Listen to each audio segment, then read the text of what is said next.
Hi friends hi friends friends hi friends hi friends എൻ്റെ YouTube ചാനലിലോട്ട് സ്വാഗതം. അങ്ങനെ കുറേ ഇൻട്രോ പറഞ്ഞ് തളർന്ന് ഞാൻ ഒരു ചായ മേടിക്കാൻ വേണ്ടി ഇറങ്ങിയതാണ്. ഇവിടെ പെരുന്നാളിൻ്റെ 5 ദിവസത്തെ ലീവ് ഉണ്ടായിരുന്നുകൊണ്ട് ഹോട്ടലെല്ലാം ഫുള്ളാണ്. നല്ല തിരക്കായിരുന്നുകൊണ്ട് വീഡിയോസൊന്നും ഇടാൻ പറ്റിയില്ല. റോഡിലൊക്കെ നല്ല തിരക്ക് കുറവാണ്, ഒരുപാട് വണ്ടികളൊന്നുമില്ല. രാവിലെ തന്നെ മാനേജർ വന്നിട്ടുണ്ട്.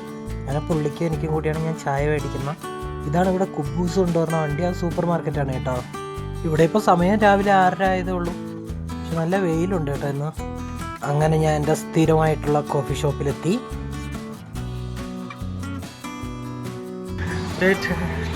वालेकुम सलाम, ईद मुबारक. कैसे भाई? ठीक है. इतनी हलीम चाय. हाँ ठीक है, बहुत अच्छा.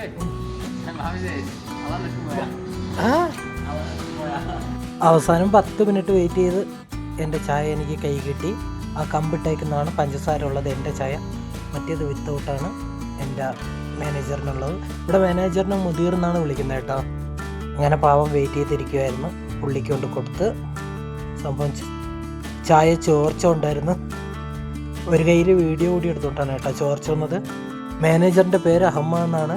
യൂട്യൂബിൽ വീഡിയോ ഇടാനാണ് വീഡിയോ എടുക്കുന്നതെന്ന് പറഞ്ഞപ്പോഴത്തേക്ക് കട്ടയ്ക്കൊരു പോസ് ഇന്ന് എൻ്റെ കൂടെ. അങ്ങനെ ചായയും കുടിച്ച് ടാറ്റയും പറഞ്ഞ് മാനേജറിന് വണ്ടി വന്നപ്പോൾ സ്കൂളിംഗ് ക്ലാസ്സൊക്കെ വെച്ച് കരീം എത്തിക്കൊണ്ടുപോകാൻ. കട്ട ലുക്കിലാണ് കരീം. പിന്നൊന്നും നോക്കിയില്ല, ഗ്ലാസ് ഞാൻ മേടിച്ച് വെച്ച്. ഇനി നമുക്ക് ബിരിയാണി ഉണ്ടാക്കാൻ പോവാം. വെളിച്ചപ്പാടിന് കണക്ക് തുള്ളണത് മല്ലിയില കിട്ടിയോണ്ടാണ്.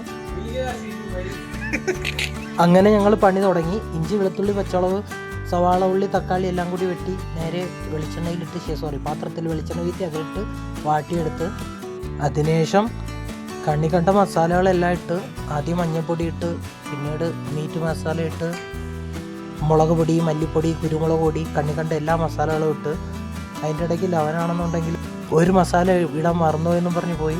സംഭവം ബീഫ് ബിരിയാണിയാണ് കേട്ടോ ഉണ്ടാക്കുന്ന. ഇത് കണ്ട് ഇതേപോലെ ആരെങ്കിലും അനുകരിച്ചെന്തെങ്കിലും സംഭവിച്ചു കഴിഞ്ഞാൽ ഞങ്ങൾ ഉത്തരവാദികളല്ല. പിന്നെ പ്രധാനപ്പെട്ട ഒരു കാര്യം പറയാൻ മറന്നുപോയി. എൻ്റെ വീട്ടിൻ്റെ തൊട്ടപ്പുറത്തെ വീട്ടിലൊരു അനിയത്തിയുണ്ട്, അൽഫി എന്നാണ് പേര്. അവളാണ് പറഞ്ഞത്, ചേട്ടാ കുക്കിംഗ് വീഡിയോ ഇട്ട് കഴിഞ്ഞാൽ എല്ലാവരും ലൈക്ക് ചെയ്യും, സബ്സ്ക്രൈബേഴ്സ് ഒരുപാടാവും എന്നൊക്കെ. അവരാരും വന്നില്ലെങ്കിൽ അവളുടെ കാല് ഞാൻ അടിച്ചിരിക്കുന്നതായിരിക്കും. ഇതിൻ്റെ ഇടയിൽ മിൻഹാജ് പോയിട്ട് എൻ്റെ ബീഫ് ബിരിയാണിയിൽ ഇടാനായിട്ട് ചിക്കൻ മസാല എടുത്തുകൊണ്ട് വന്ന് അവസാനം ഞാൻ അവനെ തല്ലി കൊന്നില്ലെന്നേ ഉള്ളൂ, ഓടിച്ചു വിട്ടു. എല്ലാ മസാലകളും ഒക്കെ ഇട്ട് വന്നപ്പോൾ ഇനി ഏതെങ്കിലും മസാല ഇടാണ്ടോ എന്ന് പറഞ്ഞുകൂടാ.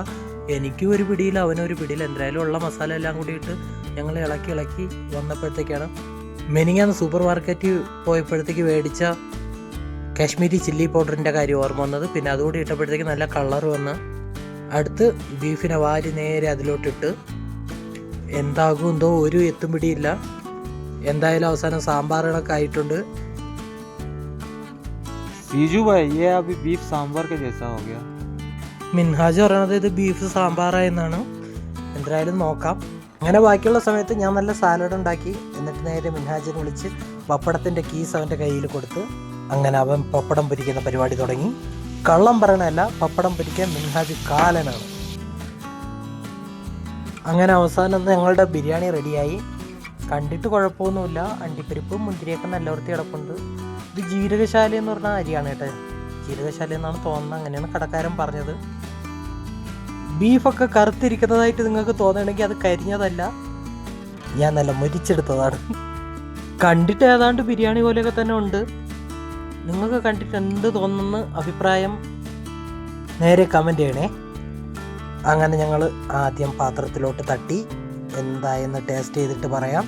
അങ്ങനെ ഞങ്ങൾ നേരെ ബിരിയാണി എടുത്ത് പാത്രത്തിൽ തട്ടിയതിനു ശേഷം കടയിൽ നിന്ന് വാങ്ങിയ അച്ചാറും ഞാൻ സ്വന്തമായിട്ടുണ്ടാക്കിയ സലാഡും പിന്നെ കഷ്ടപ്പെട്ട് മിൻഹാജ് പൊരിച്ച പപ്പടവും കൂടി ഇട്ട് നല്ല വൃത്തിയായി കഴിച്ച്. കള്ളം പറയണമല്ല ഫ്രണ്ട്സ്, സൂപ്പറായിരുന്നു കേട്ടോ. അതൊക്കെ കഴിഞ്ഞ് അനിയൻ കാർത്തികിനെ കോൾ ചെയ്തപ്പോഴാണ് അവൻ എൻ്റെ സ്വന്തം വ്ളോഗ് എൻ്റെ വീഡിയോ ഇരുന്ന് ടി വിയിലിട്ട് കണ്ടുകൊണ്ടിരിക്കുന്നത്. ഞാൻ യൂട്യൂബിൽ വീഡിയോ ഇടുന്നതിന് ഏറ്റവും കൂടുതൽ സപ്പോർട്ട് ചെയ്യണവരിൽ ഒരാളാണ് ഇവൻ. ഇവൻ്റെ പേര് കാർത്തിക് എന്നാണെങ്കിലും നാട്ടിൽ ആരോട് ചോദിച്ചാലും മക്കൂനെ എല്ലാവർക്കും അറിയാവുള്ളൂ. അങ്ങനെ മക്കൂനെയും കോൾ ചെയ്ത് കഴിഞ്ഞതിന് ശേഷം ഞങ്ങൾ ചായ കുടിക്കാൻ പോകാൻ തീരുമാനിച്ച്. ഞങ്ങളല്ല, ഞാൻ ഉറക്കത്തിൽ കിടന്ന മിൻഹാജിനെ ചവിട്ടി എണീപ്പിച്ച്. അവന് നല്ല വയറുവേദന ഉണ്ടായിരുന്നു. ഇനി എൻ്റെ ബിരിയാണി തിന്നിട്ടാണ് എന്തോ ചായ കുടിക്കാൻ തീരുമാനിച്ച് ചായ കുടിക്കാൻ പോവുകയാണ് ഫ്രണ്ട്സ്. ഇതാണ് നമ്മളെ കൂട്ടുകാരെ ഇബ്രാഹിമ സൗദിയാണ്. പിന്നെ മിൻഹാജും ഉണ്ട്. അപ്പോൾ ആ ഉറക്കത്തിൽ കിടന്നവരെ വിളിച്ചുകൊണ്ട് വന്നതാണ്. അതിൻ്റെ ദേഷ്യമുണ്ട്. മിൻഹാജിന് നല്ല വയറുവേദന ഉണ്ടായിരുന്നു. അങ്ങനെ നേരെ വണ്ടി മെഡിക്കൽ സ്റ്റോറിലോട്ട് വിട്ട് എൻ്റെ ബിരിയാണിക്ക് ഇത്രയും പവറാ. അങ്ങനെ മെഡിക്കൽ സ്റ്റോറിലെത്തി ഞാൻ ഒന്നും അറിയാത്ത പോലെ അങ്ങ് നിന്ന്. അവൻ എന്നെ എടുത്തിട്ട് ഇടിക്കുമെന്ന് ഡൗട്ടുണ്ട്. അങ്ങനെ 19 റിയാലിൻ്റെ മെഡിസിനും മേടിച്ചിട്ട് ഞങ്ങൾ നേരെ തിരിച്ച് വണ്ടിയിലോട്ട് പോയി. വണ്ടി പഞ്ചറായെന്ന് തോന്നുന്നു. അല്ല, സംഭവം ഏതാ പുതിയ ടയറിട്ട സ്ഥലത്താവും വണ്ടിയായിട്ട് ഇറങ്ങി. അങ്ങനെ വണ്ടിയുടെ ടയർ നിറച്ച് ടാറായതാണ്. ഇതാണ് അബഹയിലെ ഗാർഡൻ. നമുക്കിവിടെ വേറൊരു ദിവസം വന്ന് വീഡിയോ ചെയ്യാം. ഈ നിൽക്കുന്ന മരങ്ങളെല്ലാം നമ്മുടെ നീല വാഗയെന്ന് പറയും എന്നാണ് തോന്നുന്നത്. ഇവിടെ എല്ലാവരും പറഞ്ഞ വാഗയെന്നാണ്. ഇതിൻ്റെ ഇലകളെല്ലാം നീല കളറാവും. ഈ 2 മാസം കൂടി കഴിയുമ്പോഴാണ് ഇവിടെ സീസൺ. ആ ടൈമിൽ ഞാൻ വന്ന് വീഡിയോ എടുക്കാം. മിൻഹാജിന് നല്ല വയറുവേദന ഉണ്ട്. അവൻ പറഞ്ഞ അവന് ചായ വേണ്ടെന്നാണ്. അങ്ങനെ ഞങ്ങൾ നേരെ വണ്ടി തിരിച്ച് ചായ ക്യാൻസൽ ചെയ്ത് റൂമിലോട്ട് തിരിച്ച്. ഇതാണ് മാലിക് ഫൈസൽ മസ്ജിദ് പള്ളി. അബഹയിലെ ഏറ്റവും വലിയ പള്ളികളിലൊന്നാണ്. പിന്നെ എല്ലാവരും ലൈക്ക് ചെയ്യണം, സബ്സ്ക്രൈബ് ചെയ്യണം, കമൻറ്റ് ചെയ്യണം. പിന്നെ ഇതുപോലുള്ള ബിരിയാണി ഉണ്ടാക്കാൻ എന്നെ തന്നെ വിളിക്കണം. ഞാൻ വന്ന് ഉണ്ടാക്കി തരുന്നതായിരിക്കും. ഓൾ ടാറ്റാ.